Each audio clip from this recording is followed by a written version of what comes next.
Más sanos que una pera. Tu programa de salud en Eñi Radio, con Luis Cabezas Vallejo, enfermero del Centro de Salud de Villarrubia de los Ojos, quien nos acercará a todos los temas relacionados con la salud a los vecinos del pueblo. Además, contaremos con la opinión de grandes especialistas y profesionales. Eñi Radio, la radio que te cuida.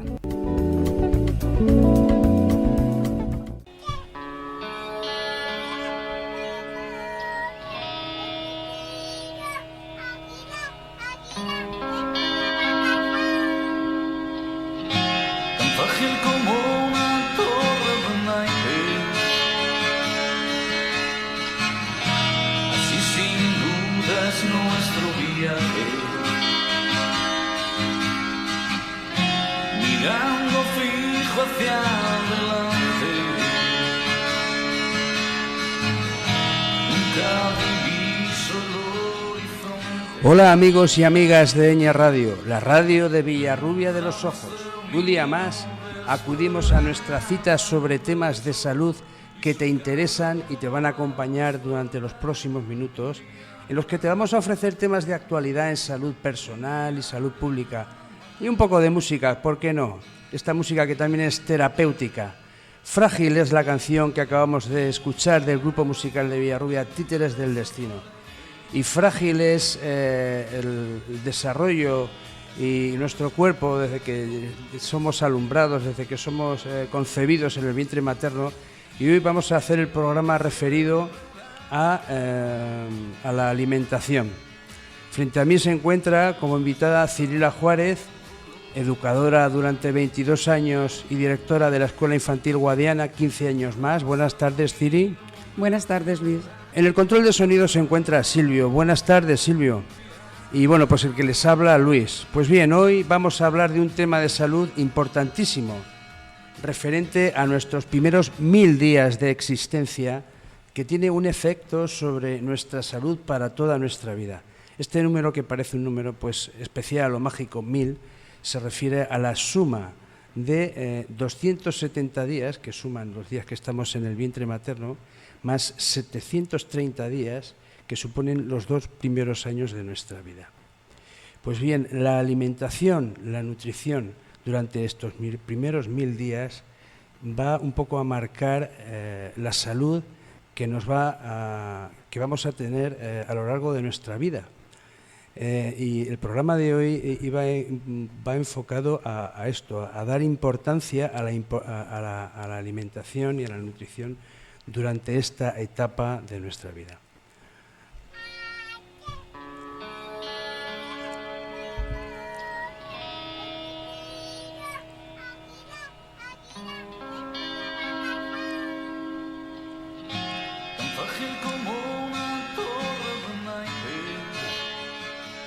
Durante estos 270 días en el vientre materno recibimos el alimento por vía placentaria.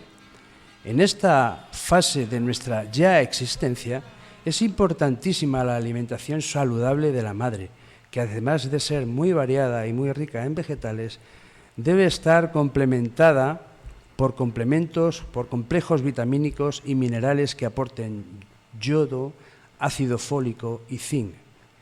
El aporte suficiente de estos minerales es crucial para evitar enfermedades metabólicas relacionadas con su déficit, como pueden ser el hipotiroidismo congénito o la espina bífida.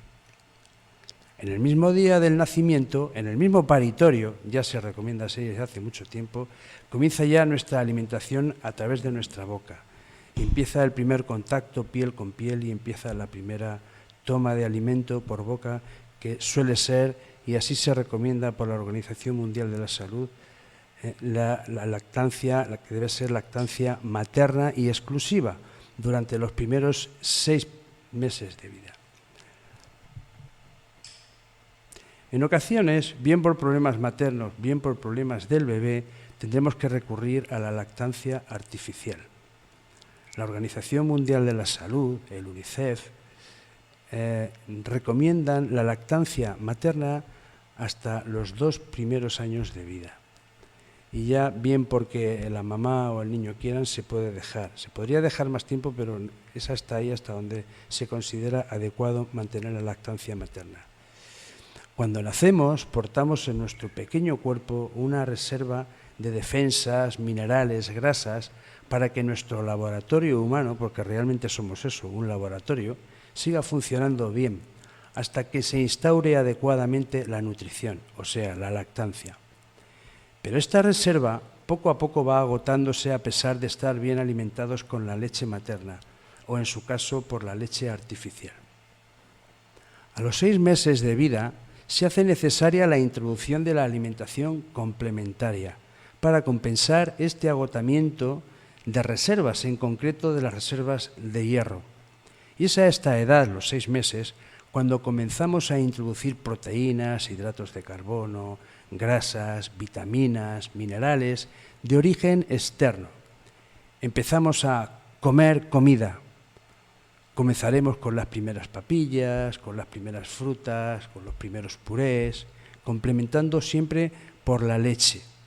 Aún somos lactantes hasta los 12 meses, pero ya la leche bien materna o bien artificial queda pobre en nuestra nutrición, aunque sigue siendo muy importante y necesaria.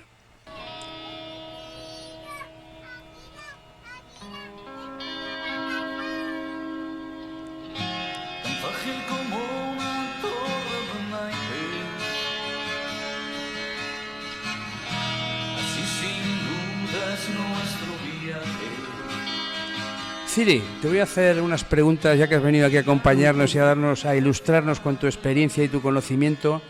¿Nos puedes contar a partir de qué edad pueden entrar los peques en vuestra escuela infantil? Pues los niños pueden incorporarse a la escuela infantil con 4 meses cumplidos. Normalmente la presentación de solicitudes para la admisión de cada curso escolar se realiza en el mes de marzo y se puede solicitar plaza tanto para niños nacidos como para niños no nacidos, pero que vayan a nacer antes del 1 de septiembre del año en curso. La admisión de estos niños, por supuesto, está supeditada al nacimiento efectivo de cada uno y que sea con anterioridad a la fecha del periodo extraordinario de matriculación que se hace en los primeros días de septiembre. Su incorporación también será con 4 meses cumplidos. El ingreso a esta edad tiene mucho sentido ya que coincide con la finalización de la baja maternal. Todas estas indicaciones vienen reflejadas en la orden de la Consejería de Educación, Cultura y Deportes, por lo que se regula el procedimiento de admisión de las escuelas infantiles dependientes de la Junta de Comunidades de Castilla-La Mancha. ¿Cuántas plazas tenéis en la Escuela de Educación Infantil Guadiana de Villarrubia de los Ojos? Pues mira, tenemos 6 plazas para niños de 0 a 1 años, 22 plazas para niños de 1 a 2 años y 48 plazas para niños de 2 a 3 años. A estas plazas hay que añadir las que están reservadas para casos de urgencia social. Una maravilla. Y la evolución ha ido, porque cuando se abrió al principio, entonces se le llamaba la guardería en concepto. Ahora el concepto ha cambiado, todo ha cambiado, todo ha evolucionado, afortunadamente. Sí. Y tendría, me imagino, menos plazas. ¿Ha ido? ¿No? No es así. Cuando nosotros empezamos a trabajar, que esto fue en el año 1984, había bastantes más plazas porque teníamos niños hasta los 6 años. Entonces no existía la educación infantil en el colegio. Y teníamos nosotros los 2 ciclos de educación infantil. Entonces había muchas más plazas, sí. Y de hecho la ratio por aula también era mucho más numerosa.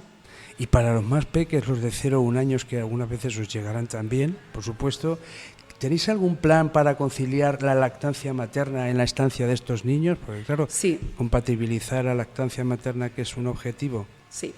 Desde el Servicio de Escuelas Infantiles de la Consejería, con el fin de apoyar las políticas de promoción de la lactancia natural en las escuelas infantiles, contamos con una serie de indicaciones para facilitar que las madres puedan continuar la lactancia materna tanto de forma presencial como mediante la administración de leche que la madre se haya extraído previamente.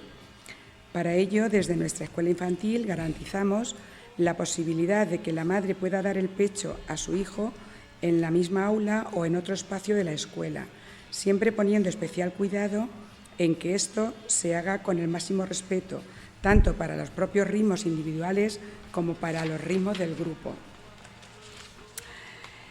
También garantizamos la posibilidad de guardar en el frigorífico o congelador del centro las unidades de leche materna que aporta la familia para cada día. En este caso, es necesario que la leche llegue correctamente almacenada y transportada en una nevera portátil o una bolsa isotérmica, en dosis de una sola toma y en el mismo recipiente que se usará para administrar la leche al niño, siempre etiquetado con el nombre del niño y con la fecha de extracción. En ambos casos, la familia tiene que establecer con la dirección del centro un acuerdo que consiste en cumplimentar una declaración responsable en la que se comprometen a que la extracción de la leche se realiza con las medidas higiénicas necesarias y asumen la responsabilidad sobre el buen estado de la misma.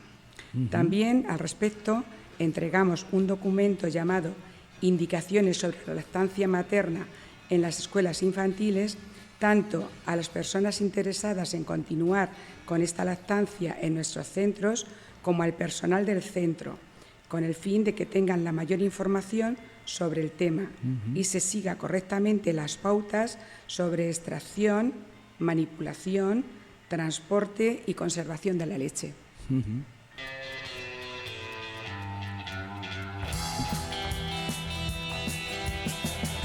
Bueno, pues vamos a seguir un poco hablando de esta etapa tan importante de la alimentación. A nivel global sabemos que un tercio de los niños, a nivel mundial, un tercio de los niños no reciben alimentos variados y esto les supone y los expone a un riesgo de desnutrición y de infecciones.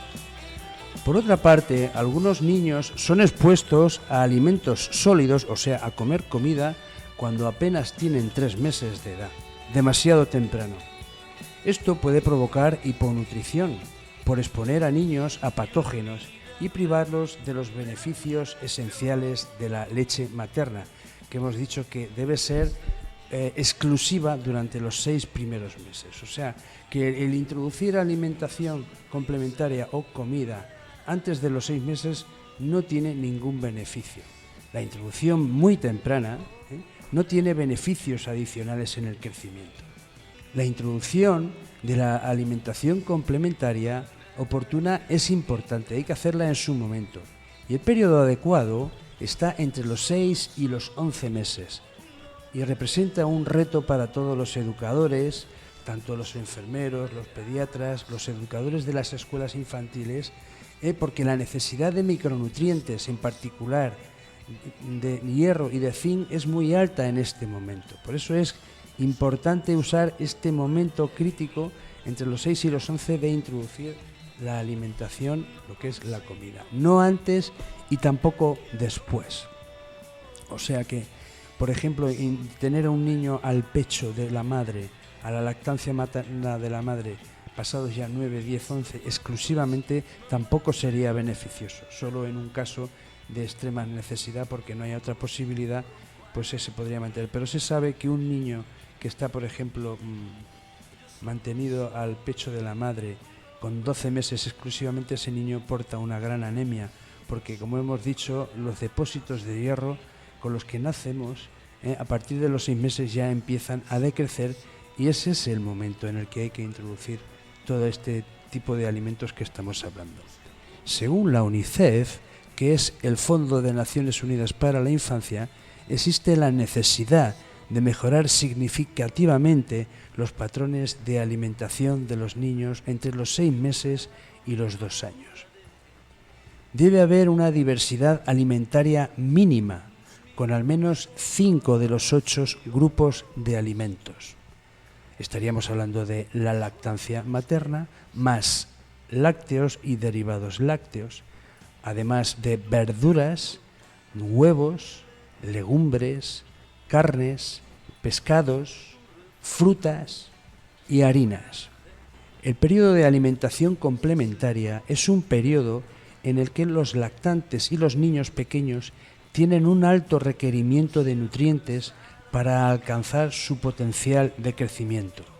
De manera que una alimentación complementaria adecuada previene deficiencias de micronutrientes, retrasos de crecimiento, adelgazamiento patológico u obesidad en niños. Un importante problema durante la alimentación complementaria es la alta ingesta de azúcar. Cada vez estamos más rodeados en las tiendas y en todos sitios de alimentos que empezamos a introducir en esta etapa, que vienen complementados para mejorar su palatabilidad con azúcar. Entonces, introducir alimentos con azúcares añadidos a lactantes y menores no tiene beneficio alguno. Lo único que a ellos acabamos educándoles el sabor y el gusto por lo dulce, cosa que luego va a ser un problema. Sin embargo, se introducen alimentos y bebidas azucaradas al 60% de los lactantes, y esto tiene dos riesgos. Uno de los riesgos es el aumento de la obesidad en nuestros niños y el aumento de la cardiopatía, de las enfermedades de corazón en los adultos, porque tenemos que saber que la obesidad, si se coge desde pequeño, eso va a ser como una herencia metabólica que va a ser mala y va a producir enfermedades de corazón cuando uno sea mayor, como por ejemplo la hipertensión, la diabetes y las cardiopatías. Otro problema de los riesgos de azucarar los alimentos es el desaliento de la aceptación de otros alimentos, por ejemplo, amargos o agrios, que les ocurriría esto a los niños. Si educamos mucho sobre el sabor dulce, luego ellos los alimentos que sean amargos o agrios no les van a gustar. Como por ejemplo en el mundo vegetal hay muchos alimentos que son de estos sabores y a ellos luego no les va a gustar, cuando sabemos que precisamente del mundo vegetal es una importantísima parte de la alimentación que debemos llevar a lo largo de nuestra vida viene del mundo vegetal, porque está cargado de vitaminas, de minerales. La Asociación Española, Europea y Americana de Cardiología recomiendan no dar azúcares añadidos a menores de 2 años. Además de estos retos alimentarios prevalentes en lactantes y niños pequeños, las creencias culturales de la comunidad afectan negativamente en muchas ocasiones, porque generan conflicto de opiniones. Esto se complica dado el inadecuado conocimiento de las madres, sobre todo las más jóvenes o nobles. Así, es extremadamente importante asesorar a las madres y cuidadores dándoles información científica precisa.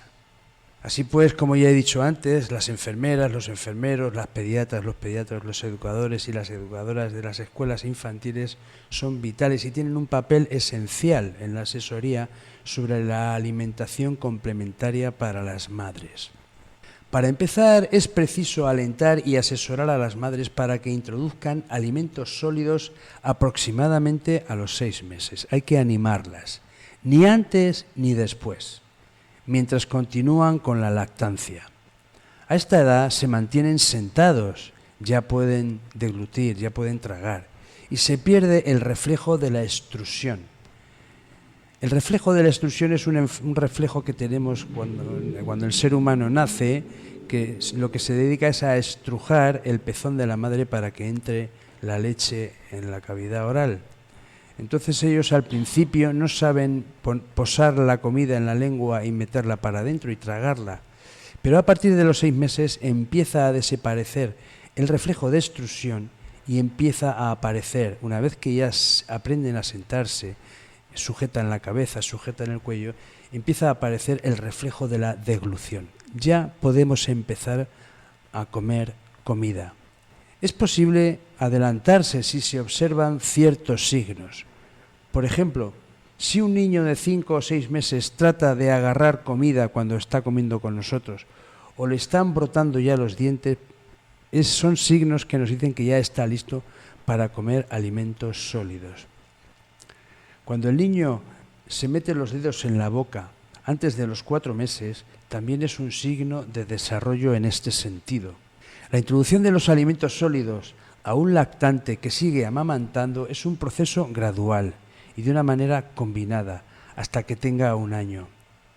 El plan de asesoramiento de la introducción de la alimentación complementaria sobre prácticas habla de cómo preparamos estos alimentos en unos 5 puntos. Hablaríamos de la variedad, de la frecuencia de la alimentación, cuántas veces le voy dando la alimentación complementaria, qué espesor le voy dando a ese alimento, pasar de papilla, ir introduciendo alguna cosa sólida, ir haciendo la papilla más grosera, más granulosa, para que se vaya acostumbrando, para ir un poco haciendo el paso, qué cantidad les tenemos que ir dando. Y una cosa también muy importante, el tratamiento, la higiene de todos los utensilios de la comida. Ciri, te voy a hacer otra pregunta. ¿A qué edad comenzáis en tu escuela infantil con la alimentación complementaria? Pues mira, en nuestra escuela infantil tenemos en cuenta que cada bebé lleva un ritmo en el desarrollo y por ello no hay una fecha exacta para comenzar a darle alimentos distintos de la lactancia, pero es a partir de los 6 meses cuando comenzamos con la alimentación complementaria, ya sea la tradicional o la alimentación complementaria a trozos, conocida como alimentación Baby-led weaning, que es una alimentación complementaria dirigida por el bebé. Hasta ese momento la alimentación ha sido exclusivamente la leche, ya sea materna o leche artificial. Con respecto a la introducción de nuevos alimentos, son los padres los que inician esta tarea en casa y nos van informando acerca de cada incorporación para que la educadora vaya dándole continuidad en la escuela infantil. Esta información se registra y está al alcance tanto de la tutora como del personal de apoyo y también de los responsables de cocina. La incorporación de los alimentos en casa tiene su fundamento en la probabilidad de que pueden producirse alergias o intolerancias y es conveniente que eso se haga desde la familia. En cuanto a la alimentación Baby-led weaning, no hemos tenido muchos casos en la etapa de 0 a 1 años, pues intentamos continuar con la decisión que toman los padres.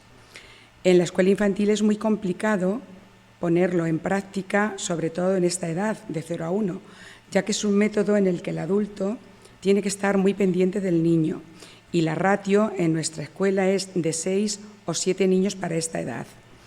Es distinto cuando de bebés ya han llevado a cabo la alimentación Baby-led weaning en casa y se incorporan al centro en el aula de 1 o 2 años.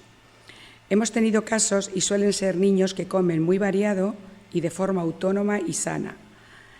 El curso pasado tuvimos un bebé que en casa le daban algunos alimentos a trozos y en la escuela también se le daba de forma convencional.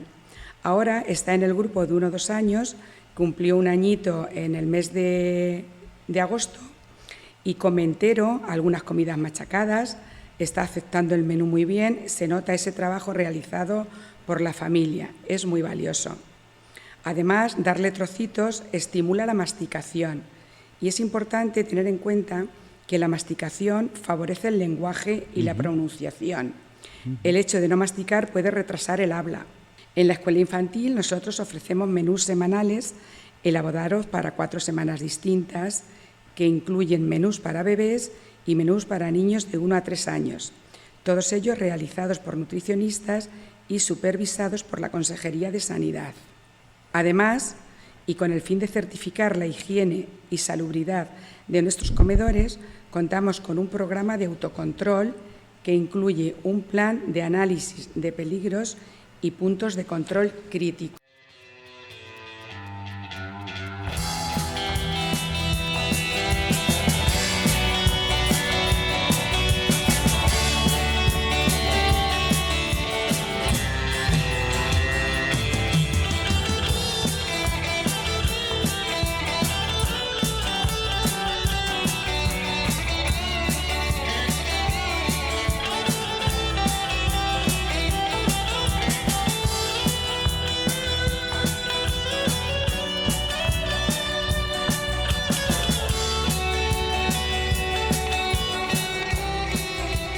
Bueno, Ciri, pues hoy me voy a aprovechar mucho de ti por haber venido al programa y estoy encantado, estamos encantados. Te voy a hacer otra pregunta. ¿Qué señales nos indican que un niño o una niña están dispuestos y preparados para comenzar con la alimentación con papillas y sólidos? Pues mira, existen varias señales que nos indican que un niño está preparado para el inicio de la alimentación complementaria. Una de ellas es cuando el niño es capaz de mantener erguida la cabeza y la espalda, aunque sea con apoyo. El hecho de mantenerse sentado nos indica que su sistema digestivo tiene la madurez suficiente para recibir sólidos. Otra señal puede ser que los niños muestren interés en probar nuevas texturas y sabores. Una señal muy importante es que no tengan el reflejo de extrusión.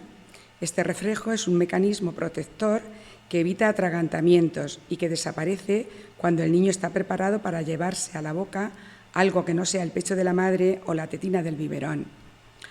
En la alimentación baby-led weaning es imprescindible la coordinación ojos, mano, boca, para que el bebé pueda llevar la mano a los alimentos y después introducirlos en su boca.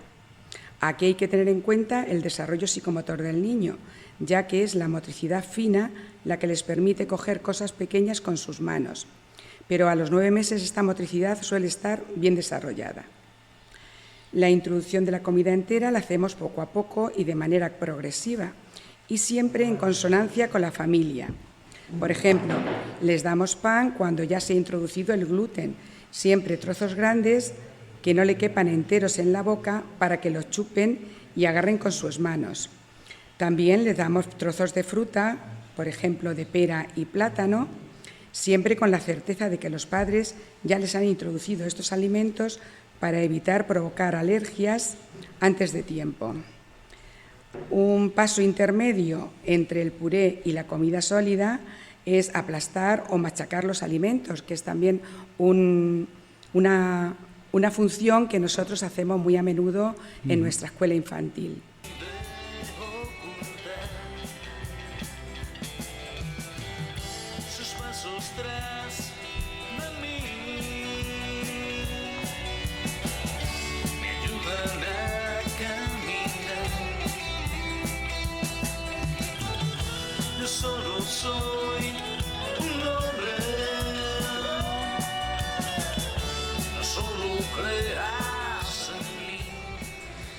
Bueno, pues seguimos un poco hablando sobre el tema que nos ha reunido hoy de la alimentación infantil en los primeros 1000 días.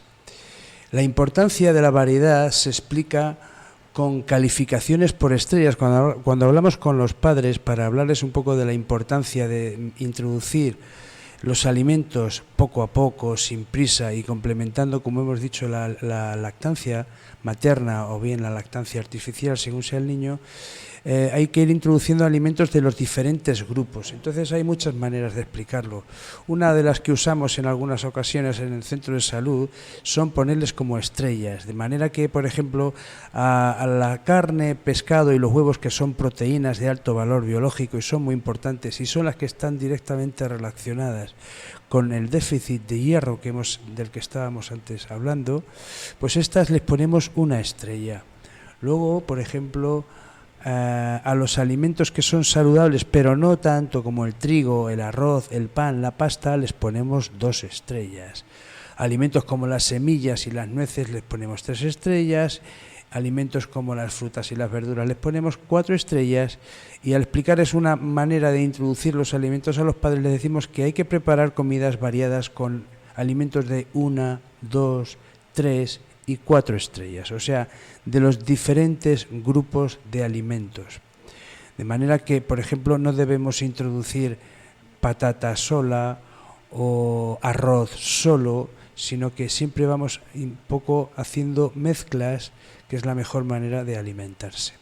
Eso sí, hacerlo siempre también poquito a poco y sin ninguna prisa. Así se asegura el aporte de hierro.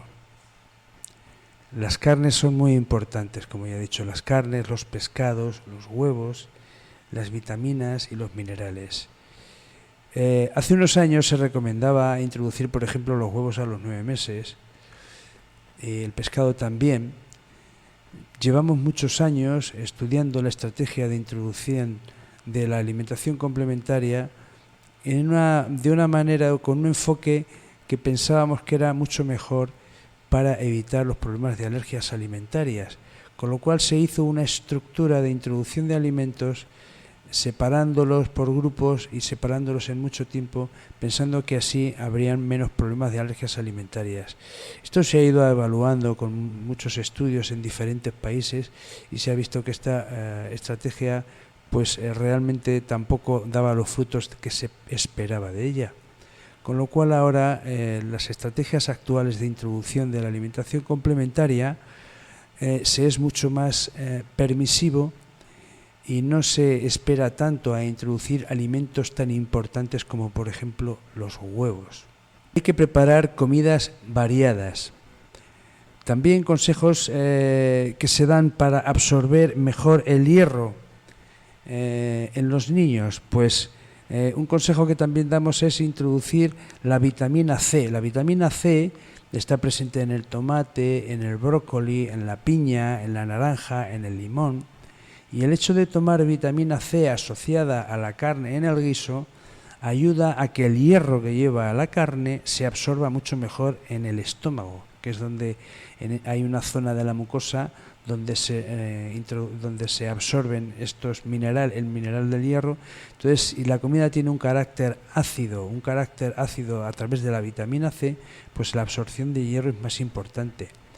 También es importante, yo esto no lo había leído ni escuchado nunca y me he enterado de esto pues preparando este programa que estamos hoy compartiendo, que es importante usar menaje de hierro fundido, de manera que al usar menaje de hierro fundido, pues hay parte de ese hierro, moléculas de ese hierro que pasamos a tomarlo, sobre todo si el guiso que estamos haciendo, estamos por ejemplo echando tomate, que tiene un carácter ácido, y digamos que parte de las moléculas del hierro de la misma sartén van a pasar a la comida y van a entrar y van a ser usadas por nuestro cuerpo.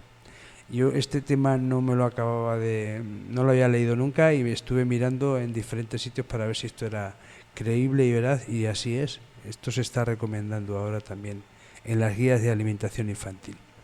Así que el menaje de hierro fundido. Antiguamente se usaba mucho otro tipo de elementos, también por ejemplo de aluminio, pero ahora se ha visto que, en fin, la gente que se dedica a estudiar estas cosas pues habla de que el menaje es bueno que sea de hierro fundido, incluso desde el punto de vista nutritivo. Se deben usar también cereales fortificados con vitamina A, con hierro, con vitamina D, que mejoran el déficit de alimentos caseros. Muchas veces, aunque llevemos una dieta muy variada en la casa, puede ser que tengamos algún déficit de algún mineral, de alguna vitamina, y para un poco rellenar estos posibles déficits, aparte de hacer la dieta variada como estamos hablando, pues es bueno en los alimentos usar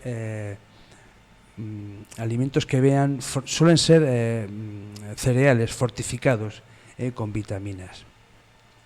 La ingesta de líquidos está casi suplida con la lactancia materna en esta etapa. Ya hemos dicho que están conviviendo, aunque ya los niños cuando ya a los 6 meses empiezan a comer comida, pueden empezar a beber también agua. Pero la mayoría del líquido que siguen tomando todavía es la leche. Sin embargo, si el niño muestra sed, le daremos agua limpia y hervida. Agua entre comida calma el llanto y la irritabilidad, que es un signo de sed en esta edad. Los niños muchas veces cuando tienen llanto e irritabilidad, una posible causa puede ser la sed, y bueno, pues les damos agua, hasta de allá se le puede dar agua.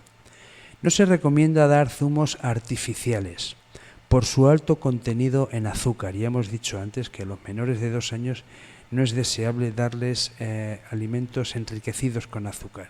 Entonces los zumos artificiales siempre van muy enriquecidos con azúcar para que estén más agradables, y esa estrategia no la recomendamos, porque además este alto contenido en azúcar le podría dar más sed.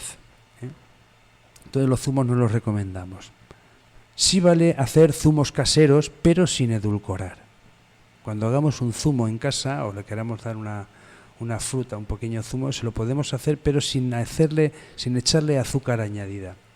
Pero y también pueden los zumos, otro problema que tienen los zumos es que pueden reducir el apetito por comer comida. y los niños a esta edad lo que tienen que hacer es comer comida nutritiva y variada. Entonces, las bebidas carbonatadas, los tés, las manzanillas, los zumos, sobre todo si son artificiales, lo que hacen es quitar el apetito. Esta semana mismo en la consulta había una niña con su madre.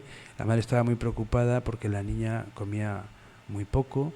Ahora, Ciri, voy a lanzarte alguna pregunta sobre esos trucos maravillosos que tenéis en las escuelas infantiles para que los niños coman mejor. Pero el caso concreto que se me viene a la cabeza y es que lo quiero compartir, pues era una niña de 4 años, muy delgadita, y resulta que la madre me decía que no comía prácticamente nunca comida, no le gustaba la comida, solo le gustaba los zumos, los tés y los Aquarius, y era prácticamente lo que tomaba.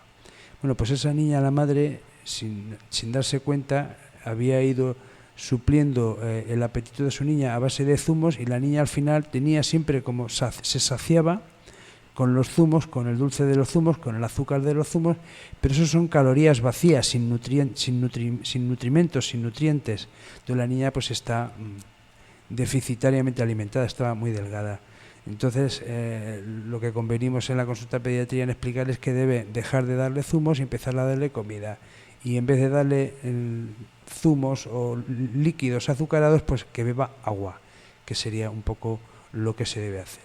Todos estos alimentos, muchas veces los padres pensamos que el Aquarius o los zumos, porque muchas veces los compramos en la tienda y aparece que llevan un montón de vitaminas, pensamos que tienen un carácter nutritivo muy por encima de lo que les podemos hacer nosotros en casa, y no es así. Los niños deben comer comida, deben beber agua, y la fruta también, por ejemplo, la deben tomar a trozos, no en papillas y mucho menos en zumos. El café, el té, disminuyen la absorción de hierro en el estómago y facilitan la proliferación, que haya más anemia, y producen falta de sueño. El café y el té tampoco se deben dar en los niños, porque les quita el sueño, les produce irritabilidad, falta de concentración e incluso dolores de cabeza. Hemos hablado antes de la higiene, que también es muy importante. Pues sí, es muy importante durante la preparación y durante la administración del alimento del lactante. Se recomienda alimentar con tazas y cucharas separadas, que sean un poco específicas de ellos. Lavarlas, incluso secarlas, sobre todo en los lactantes, con trapos y con servilletas, pues que sean específicas de ellos. No andar mezclando mucho, tener un poco una higiene especial con ellos, con la elaboración de los alimentos para ellos, lavarnos muy bien las manos antes de prepararlo todo para ellos. Referente a las texturas, los purés.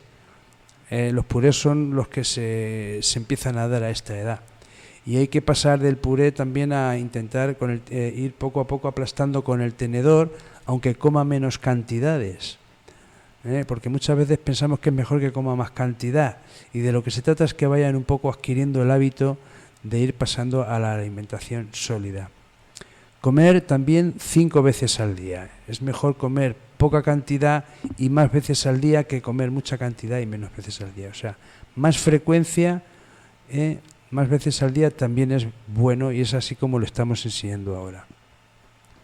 Comer 1 o 2 cucharadas de alimento de origen animal es suficiente. No hace falta, por ejemplo, en un niño que estamos introduciendo la carne, que se coma una gran cantidad de carne. Con 1 o 2 cucharadas de alimento de origen animal, como he dicho, de carne, de pescado, de huevo, es suficiente para ir metiendo esas proteínas y ese de origen animal y ese hierro del que hablábamos antes. Las papillas espesas por la mañana y por la noche, y a mediodía fruta y pan. Dar pocas cantidades y frecuentemente. No debemos estar peleando con ellos para que coman una cantidad de comida que algunas veces ellos no están dispuestos. Tenemos que pensar que nuestros hijos tienen, cuando son pequeños, un estómago muy pequeño, y muchas veces nosotros tenemos la percepción de que deben tomar más cantidad de la que realmente necesitan. Y entonces peleamos con ellos, nos enfadamos con ellos, insistimos, y muchas veces con eso lo que conseguimos es que para ellos el momento de la comida sea un momento desagradable desagradable por la comida, desagradable por la relación con los padres durante la comida, y eso muchas veces acaba con vómitos o con malas sensaciones, que eso a lo largo de su vida pues va a ser un problema de alimentación. Ciri, y en mi consulta de enfermería escucho frecuentemente decir a los padres que su hijo o su hija comen muy mal en casa y muy bien en la escuela infantil. ¿Nos puedes contar vuestra forma de trabajar y dar ideas así a los padres que nos están escuchando, por favor? Nosotros, normalmente, cuando llega un niño al centro que no tiene apetito, pues intentamos darle de comer, claro, pero no lo obligamos a que termine su ración. Esperamos que los padres tengan esa misma actitud en su casa, claro, porque pensamos que obligar a los niños a comer por encima de su sensación de hambre no es aconsejable, pues ellos tienen sensaciones innatas de autorregulación. Y si por alguna razón no quieren comer, habrá que ver cuál es la causa de esa inapetencia. Hay niños que son muy inapetentes y, por otra parte, pues no todos los niños comen igual. Unos comen más cantidad, otros comen menos. Hay quienes comen más variado que otros. Cada uno tiene su ritmo. Es muy importante, en nuestro caso, que el tutor conozca las características de todos los niños que hay en su aula para poder servirle una ración más grande o más pequeña.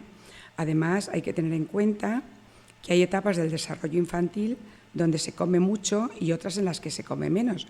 Pero si de manera habitual un niño no tiene hambre, hay que descartar que esta inapetencia sea un síntoma de cualquier enfermedad, pues la inapetencia puede venir provocada por varios factores.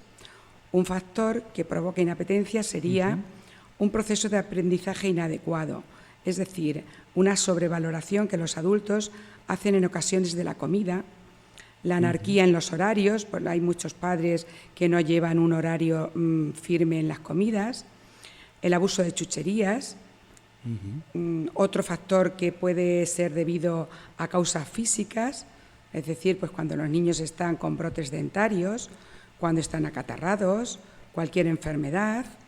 También influye mucho en esta inapetencia los acontecimientos familiares o sociales, como pueden ser el nacimiento de un hermano, la separación de padres, la escolarización, el fallecimiento de un familiar, etc. Según la causa que provoque la inapetencia, se recurrirá a un profesional u otro. Nosotros estamos para aconsejar a los padres y en este punto es fundamental la comunicación con ellos para descubrir qué le pasa a un niño que es inapetente o que tiene alguna conducta particular ante la comida. Hay que descartar que desde la escuela nosotros contamos con la intervención del Centro de Atención Temprana de Daimiel, donde hay un equipo de profesionales, como son logopedas, psicólogos, fisioterapeutas, a los que podemos recurrir siempre que los padres lo autoricen, para que valoren al niño y nos asesoren de las estrategias a seguir. Nosotros hemos tenido casos de niños que han llegado a nuestra escuela comiendo prácticamente nada. Poco a poco y sobre todo con mucha paciencia, los niños han terminado el ciclo comiendo muy bien y variado. Esto no se logra de un día para otro, sino que se trata de un proceso que hay que trabajarlo a diario. Además, en nuestro centro el momento de la alimentación posee una intencionalidad educativa. Los niños aprenden por imitación, observando las conductas de los que les rodean de un modo no consciente. Aquello que ven lo aprenden con mucha más facilidad que lo que les decimos. Entonces, un niño que está sentado en la mesa y tiene a su alrededor varios niños comiendo, se anima mucho más que cuando el niño está solo en casa y no ve a otros niños lo que hacen. Por tanto, no se trata exclusivamente de cubrir las necesidades alimenticias de forma sana y equilibrada, sino que engloba una labor de aprendizaje y comunicación y que incluye el fomento de hábitos higiénico-sanitarios y de convivencia, lo que hace que favorezca la socialización, de manera que el acto de comer debe ser algo relajado, tranquilo y en un ambiente agradable. Pues muchísimas gracias, Ciri, con estas palabras, con esta experiencia. La dificultad muchas veces viene cuando tratamos de hacer este trabajo así y a lo mejor hay padres que no nos entienden o no siguen esa misma estrategia y ahí se crea un conflicto que bueno, pero pues hay que seguir con ese tipo de consejos y tratar de trabajar siempre un poco juntos y en equipo, y así debe ser. Pues muchísimas gracias por tu presencia, muchísimas gracias por tu experiencia, y te convoco a algún programa más que haremos sobre niños, porque el mundo de la pediatría y de los niños aquí en este programa nos gusta mucho, porque es el futuro de nuestra vida, en los primeros años de vida, cómo nos vamos conformando, cómo nos vamos educando, porque comer también es educar. Es que la manera como lo has enfocado es preciosa, porque no habla solo del problema de la alimentación y nutrición, del nutriente puramente, sino de trasladarlo como un hecho social, de convivencia y de educación, y ahí estamos todos juntos, la pediatría, la educación infantil, los padres, un poco tratando de salvar a estos pequeños que tanto queremos y que nos hacen de mover nuestra vida y el mundo. Los primeros 1000 días es el programa que os hemos ofrecido hoy, los primeros 1000 días en la alimentación de los niños, y esperamos que os haya gustado. Nos vamos a despedir Muchas gracias a ti por tu invitación. De nada, un placer. Nos vamos a despedir con otra canción de Títeres del Destino, que es un grupo musical local de aquí de Villarrubia, y se llama Solo soy un hombre. De niños somos frágiles, al final acabamos siendo hombres caminando por la vida, y bueno, pues esperemos que os guste también el tema que vamos a compartir. Buenas tardes.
Tras de mí me ayudan a caminar. Yo solo soy un hombre, no solo creas en mí. Yo solo soy un hombre sobrevivir. No consigo todo lo que quiero, no soy fuerte cuando debo. Mis defectos me persiguen, no los cubro cuando quiero. Yo solo soy un hombre, no solo creas en mí. Yo solo soy un hombre, buscando sobrevivir. Yo solo soy un hombre. He llorado y lloraré por tus miedos, por los míos, por tus sueños que no están.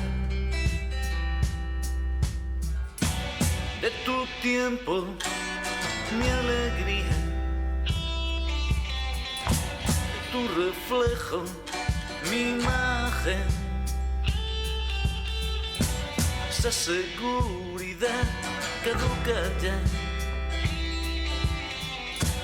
que no siempre estar aquí.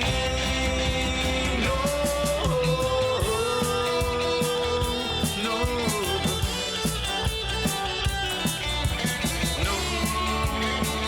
estar aquí.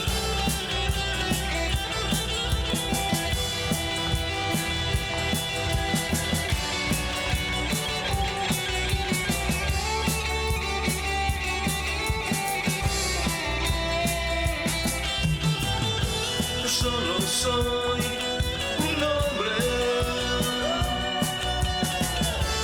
he llorado y lloraré